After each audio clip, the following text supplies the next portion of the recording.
talk about my 4 years in office as governor, because I was silenced because of the MSNBC thing. I said I'd really like to be able to talk about the things that I experienced in the 4 years of what happened. How many here have read my book?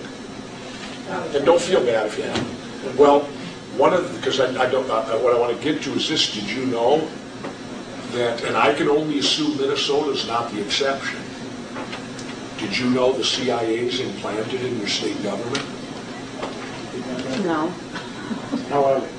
Well, I'll explain. First of all, the CIA mission statement says they're not to be operational within the U.S.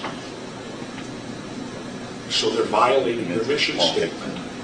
Well, in Minnesota, only the governor and the chief of staff are aware of it. That there's an implanted CIA person in the Minnesota government at a level to where he doesn't come and go with elections. It's a permanent position. Why? Why do they violate their own mission statement? And I can only assume Arizona. I don't know if you have one, but I don't believe Minnesota is the exception. Did you know who it was in Minnesota? Yes.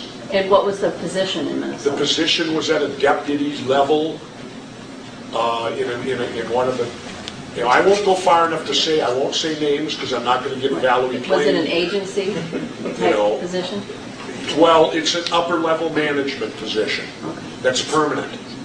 In fact, when this person retired, I was then introduced to the new one. They then recruited a new one and had that person implanted in Minnesota government.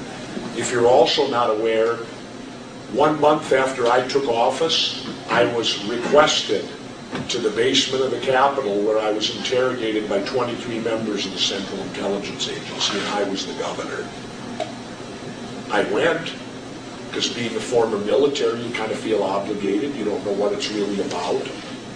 I walked into the room, and they put me in a chair at the end, and they were in a big half circle around me, and they interrogated me, questioned me. And having met me, you'll realize how I handled it. I walked in and I sat down. I said, well, first of all, I said, before you ask me any questions, I have a few for you. I said, what are you here for? I said, your mission statement says you're not to be operational in the United States of America. Why are you here questioning me? And why are you violating your mission statement? Well, I couldn't get an answer, and that's the way they are. I second said, I want to go around the room. I want you to tell me your name and what you do. And I'm the governor. Half of them wouldn't, half would. I don't know if they're telling the truth when they said to me. What did they question you about it? What was the Well, purpose? okay, when it was over, I went home very puzzled that day. And when I got home, I thought, who can I call that could clear this up for me? And one name came to me, and his name is Richard Marcinko. Does anyone know who Richard Marcinko is? Dick Marcinko writes the Road Warrior books. He's a 32-year member of the Navy SEALs. He created SEAL Team 6, the anti-terrorist unit. He created Red Cell. And Dick worked very closely and many times with the CIA, whom we in the SEALs lovingly call Christians in Action. That's our slang term for the CIA. We call them Christians in Action. Hey, we're SEALs, come on. We're not your normal run-of-the-mill. Don't know better. Yeah, we don't know any better. And so I called Dick, and I said, Dick, I just had a meeting, 23 members of the CIA in the bowels of the Capitol. I said, and I can't figure out why they wanted to talk to me. And I said, you're the guy who I probably would have calling because you would have the most intel to me. And Marcinko started laughing on the other end, and I said, he said, I've been out of it now a few years. He said, I can't directly tell you why, but he said, I have a pretty good idea why. I said, tell me, you're like leap years ahead of me. He said, they didn't see you coming. And what's the CIA's job? Their job is to do intelligence reports to let the government know trends and things like that so that the high echelon government people can make, hopefully, good decisions based upon intelligence. And when I thought back to the questioning, it was all about how I got elected. He was right on. They wanted to know what I did. I don't know, maybe to stop it from ever happening again. Who knows? But that may be it. I don't know. But that was what the essence of the questions were all about, how I got elected, da-da-da-da, da-da-da-da, da-da-da-da. And like Dick said, they didn't see you coming. And he said, they want to know now, is there going to be 6 more independent governors on the horizon? What is going on here in the U.S.?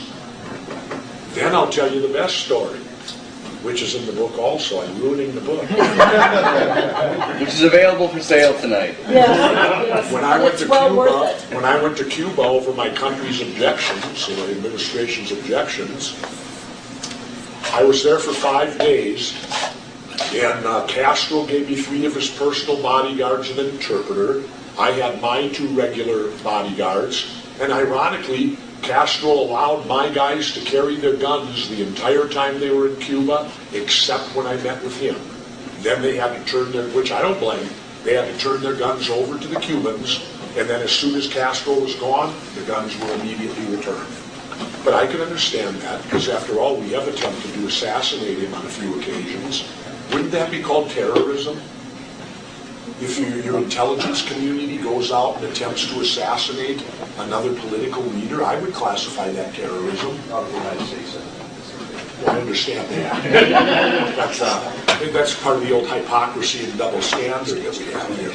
But on all trade missions, and I probably went on a half a dozen. I went to China, I went to Canada, I went to Mexico, I went to Cuba and Germany. I really enjoyed doing them. They're the real fun part about being governor, is to go over there and attempt to create more trade and economy for your state. You know, what's a world economy today? Let's face it. You bet.